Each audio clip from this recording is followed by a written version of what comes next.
Praise the lord. మన ప్రభువు రక్షకుడైన యేసుక్రీస్తు యొక్క అతి పరిశుద్ధమైన నామంలో ఈ గాడ్ గ్రేస్ అపోస్టలిక్ ఫెలోషిప్ పరిచయ తరపు నుండి మీ అందరికీ నా వందనములు. ఈరోజు దేవుని వాగ్దానం ఎజ్రా 8వ అధ్యాయం 22వ వచనం.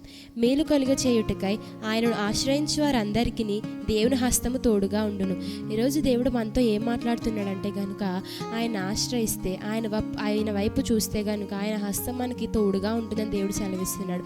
మన బైబిల్ గ్రంథంలో చూసినట్లయితే కనుక 1వ రాజుల 18వ అధ్యాయంలో ఉన్నట్లుగా ఏలియా మీద దేవుని హస్తం బలముగా వచ్చినందున అహాబు కంటే ముందుగా ప్రయాణం చేసి వెళ్తాడు. అలాగే ఏలియా దేవుని వైపు ఆశ్రయం కలిగి దేవుని వైపు చూశాడు కనుక దేవుని హస్తం బలముగా ఏలియా మీదకి దిగి వచ్చింది.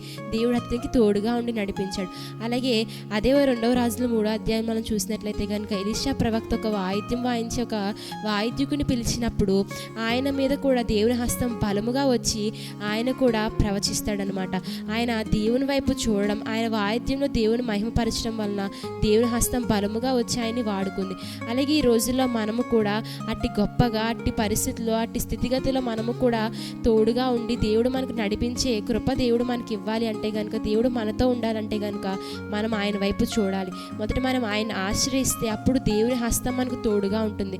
అటు రీతిగా మనం అందరంను లోక పరిస్థితులు చూడక, లోక మనుషుల వైపు చూడక దేవుణ్ణి ఆశ్రయించి వారి కలిగినట్లయితే కనుక, దేవుణ్ణి ఆశ్రయిస్తే కనుక ఆయన హస్తం మనకి తోడుగా ఉండి నడిపించి కృప చూపించి బలపరచునుగాక. ఆమేన్.